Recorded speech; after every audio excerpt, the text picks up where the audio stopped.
శ్రీమాత్రే నమ. జయ గురు దత్తాత్రేయ నమ. ఈ వీడియోలో మనం వృషభ రాశి వారికి జనవరి 5వ తారీఖు నుంచి 11వ తారీఖు మధ్యలో జరగబోయే వార ఫలాలు ఏ విధంగా ఉంటాయో తెలుసుకునే ప్రయత్నం చేద్దాం. మరి వృషభ రాశి వారికి ఈ వార ప్రారంభంలో దశమ స్థానంలో ఏర్పడినటువంటి ఒక అద్భుత యోగం ఈ రాశిలో ఉన్నటువంటి నిరుద్యోగులకు ఒక అద్భుతమైనటువంటి వరం లాంటిది. ముఖ్యంగా స్త్రీలకి మీ యొక్క ఉద్యోగ ప్రయత్నాలు ఫలిస్తాయి. చాలా కాలంగా ఎడబాటులో ఉన్నటువంటి భార్యాభర్తలు కానీ ప్రేమికులు కానీ మళ్ళా తిరిగి కలుసుకునే అవకాశం ఉంటుంది. అలాగే వివిధ ప్రాంతాల్లో అంటే భార్య ఒక చోట భర్త ఒక చోట ఉద్యోగం చేస్తుంటే వారు ప్రయత్నపూర్వకంగా మరి ఈ వారం నుంచి ఒకే చోట భార్యాభర్తలు ఇద్దరికి ఉద్యోగ ఉపాధి అవకాశాలు లభించే అవకాశం ఉన్నది. చాలా వరకు ఈ గ్రహస్థితి స్త్రీలకు అనుకూలిస్తూ ఉంటుంది. అందువల్ల ఏంటంటే భార్యాభర్తల్లో ఒక చోటకి వద్దాం అనుకున్న వాళ్ళు స్త్రీలు ప్రయత్నం చేస్తే వాళ్ళకి తొందరగా వాళ్ళ పని పూర్తయ్యే అవకాశం ఉంది. అలాగే కొత్త వ్యాపారం ప్రారంభిద్దాం అనుకున్న వారికి, స్వతంత్ర వృత్తి చేద్దాం అనుకున్న వారికి ఈ వారంలో మీరు మరి ఎట్టి పరిస్థితిలో కూడా ఈ వారం మీరు కొత్త వృత్తి ప్రారంభించుకోవడం వల్ల అది మీకు ప్రారంభం నుంచే అనుకూలించే అవకాశం ఉన్నది. ఇక ముఖ్యంగా ధనాధిపతిగా ఉన్నటువంటి బుధుడు అష్టమ స్థితి జాతకుడి యొక్క ఆర్థిక అవసరాలకి తగినటువంటి ధనం అటు ప్రభుత్వ రంగ సంస్థల ద్వారా కానీ, అలాగే మీ తండ్రి తరపు వ్యక్తుల నుంచి కానీ, తండ్రి గారి దగ్గర నుంచి కానీ, గురువుల వద్ద నుంచి కానీ మీకు ఆర్థిక పరమైనటువంటి ప్రోత్సాహం సహకారం లభించే అవకాశం ఉంది. అలాగే ఒక విధమైనటువంటి ఆకస్మిక ధనలాభం లాంటిది వచ్చే అవకాశం ఉంది. అంటే ఆకస్మికంగా అనడం కన్నా ఒక ఇన్సూరెన్సో, ఒక చిట్ ఫండో, లేదంటే మీ పెద్దవాళ్ళు ఎవరన్నా మీ పేరుతో కొంత ధనమో స్థిరాస్తితో రాసి ఉంటే అది మీకు ఈ సమయంలో అవసరానికి తగు విధంగా మీకు ధనం రావడం జరుగుతూ ఉంటుంది. మొత్తం మీద ఏంటంటే ఆర్థిక పరంగా కొంత ఆర్థిక లాభం ఈ వారం రావడం జరుగుతూ ఉంటుంది. వృత్తి మారుదాం అనుకున్న వాళ్ళకి ఈ గ్రహస్థితి చాలా అనుకూలించే అవకాశం ఉంది. ఇప్పుడు ఏమైందంటే మనకి దశమ స్థానంలో దశమాధిపతిగా ఉన్నటువంటి శని మరి షష్టాధిపతితో కలిసి ఉండడం వృత్తిలో ప్రోగ్రెస్ వస్తుంది, అభివృద్ధి వస్తుంది, నూతన ఉద్యోగ ప్రయత్నాలు ఫలిస్తాయి. అయితే ఇప్పుడు వ్యయాధిపతి అయినటువంటి కుజుడు మరి 3వ స్థానంలో వక్రగమనంలో ఉంటాడు.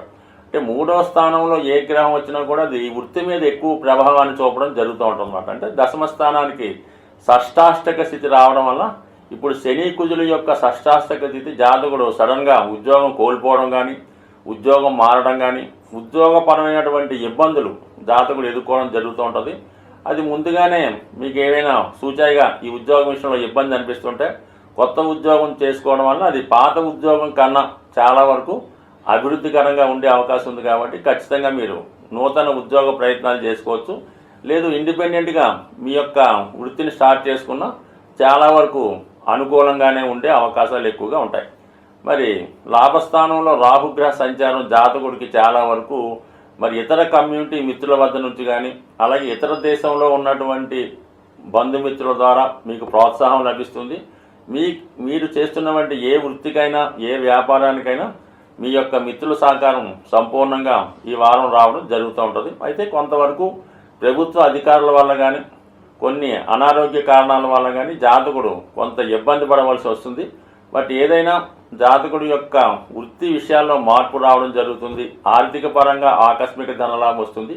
అయితే ఎట్టి పరిస్థితుల్లో కూడా జాతకుడు ఈ speculation, easy money, share market వాటి జోలికి వెళ్ళకూడదు. అలాగే ఏదన్నా అనాచితంగా ఎక్కువ ఖరీదునివి తక్కువ ధరకి వస్తాయని కానీ, లేదంటే మీరు ఒక 50,000 పెడితే నెల రోజుల్లో ₹1,00,000 అవుతాయని స్కీములు కట్టి పరిస్థితులు కూడా మీరు నమ్మొద్దు. ఎందుకంటే పంచమంలో కేతు ఉన్నవారు కొంతవరకు దురాశకు వెళ్ళడం వల్ల ఉన్న ధనాన్ని కోల్పోయే అవకాశం ఉంటుంది. కాబట్టి సాధ్యమైనంత వరకు అటువంటి ఈజీ మనీ విషయంలో చాలా జాగ్రత్తగా వ్యవహరించండి. బట్ ఏదైనా రాశిలో ఉన్నటువంటి గురువు చాలా వరకు మిమ్మల్ని మంచి సాంప్రదాయంగా, మంచి నడవడిక, సమయానికి మంచి ఆహారం లభించే అవకాశం ఉంది. ఎక్కువ ఆధ్యాత్మిక కేంద్రాల్లో ఆధ్యాత్మిక కార్యక్రమాల్లో పాల్గొంటారు.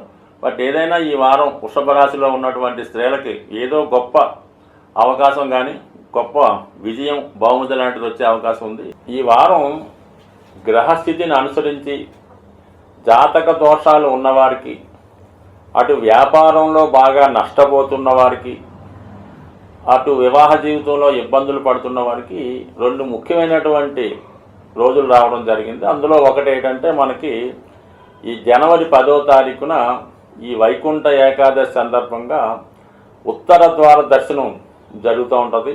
మరి మీరు మీ సమీపంలో ఉన్నటువంటి వైష్ణవ దేవాలయాల్లో ఆ రోజు భగవంతుణ్ణి సందర్శించుకోవడం వల్ల ముఖ్యంగా మీ యొక్క ఆర్థిక పరమైనటువంటి సమస్యలు పరిష్కారం అయ్యే అవకాశం ఉంది. అంటే బుధగ్రహ అనుగ్రహం ఎవరికైతే కావాలో, అంటే బుధుడు బలంగా ఉంటే అటు విద్య బాగా వస్తుంది, వ్యాపారం బాగా నడుస్తుంది, ఎవరితో కూడా మోసపోకుండా నష్టపోకుండా బుధుడు మీకు సంపూర్ణమైనటువంటి జ్ఞానాన్ని ఇవ్వడం జరుగుతూ ఉంటుంది. అటువంటి బుధగ్రహ అనుగ్రహం మీకు ఈ ఉత్తర ద్వార దర్శనం ద్వారా లభించే అవకాశం ఉంది. ముఖ్యంగా విద్యార్థులు, వ్యాపారస్తులు, రుణాల్లో ఉన్నవాళ్ళు కంపల్సరిగా మరి మీరు ఎక్కడ ఏ ప్రాంతంలో ఉన్నా అక్కడ ఉన్న దేవాలయంలో సందర్శించి 99% కాదు 100% ఆ రోజు విధి విధానంగా ఉపవాసం ఉన్నవాళ్ళు మరి మీ యొక్క ఆచార ప్రకారం నియమంగా ఉంటేనే ఆ ఫలితం వస్తుంది తప్ప ఏదో ఆ రోజు 10 గంటలకు లైన్లో నిల్చున్నాం, 12 గంటలకు దర్శనం అయింది, 1 గంటకి మరి మనం ఇష్టం వచ్చినట్టు భోజనం చేసామంటే కుదరదు. కంపల్సరీగా ఆ రోజు నియమంగా ఉండాలి. దాని తర్వాత అదే మర్నాడు శనివారం రోజు మనకి శని త్రయోదశి రాబోతుంది. ఇది ఏ గ్రహం ఏ ఫలితం ఇవ్వాలన్నా, ఎటువంటి సమస్య నుంచి బయటపడాలన్నా ముందుగా మరి శివుని యొక్క అనుగ్రహం ఉండాలి. అంటే శనీశ్వరుని యొక్క అనుమతి ఉంటేనే మిగతా గ్రహాలు మీకు మంచి ఫలితాన్ని ఇవ్వడం జరుగుతుంటుంది. కాబట్టి విధి విధానంగా ఆ రోజు కూడా మీరు శని త్రయోదశి రోజు మరి శివాలయంలో ఉన్నటువంటి నవగ్రహాలను సందర్శించుకొని అక్కడ విధి విధానంగా ముందుగా 9 గ్రహాల్ని పూజించి చివరగా శని భగవానుడికి తైలాభిషేకం లాంటిది చేసి పరిశుభ్రంగా మరి అక్కడ పూజ పూర్తి చేసుకొని అదే దేవాలయంలో శివుడికి కూడా చక్కగా రుద్రాభిషేకమో ఏదో అభిషేకం చేయించుకొని ఆ దేవాలయంలో సుమారుగా ఒక గంట సేపు 2 గంటలు చక్కగా అక్కడ ఉండి వీలైతే ఆ భక్తులకి సేవ చేసి మరి నెమ్మదిగా మీరు ఇంటికి వచ్చి ఆ రోజు కూడా కంపల్సరిగా మరి ఎటువంటి ఆయిల్తో చేసిన పదార్థాలు కానీ తినకూడదు. చక్కగా ఫ్రూట్స్ మరి చక్కగా ఆయిల్ లేని తినటం. ఆ ఒక్కరోజు భూమి మీద పడుకోవాల్సి ఉంటుంది. అంటే దుప్పటి చాప అది వేసుకోవచ్చు.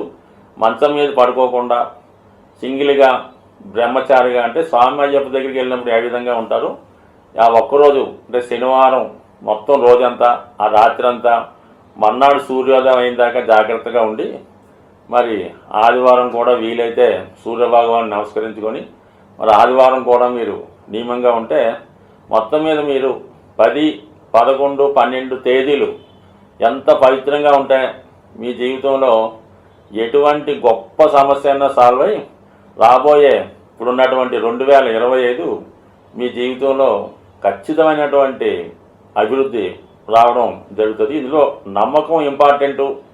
కొద్దిగా కష్టపడితే ఒక 3 రోజులు మీరు హ్యాపీగా మరి సంతోషంగా అదేదో దైవ కార్యక్రమంగా భావిస్తే మొత్తం సంవత్సరం అంతా దాని ఫలితం ఎలా ఉంటుందో మీరే చూస్తారు కదా. స్వస్తి.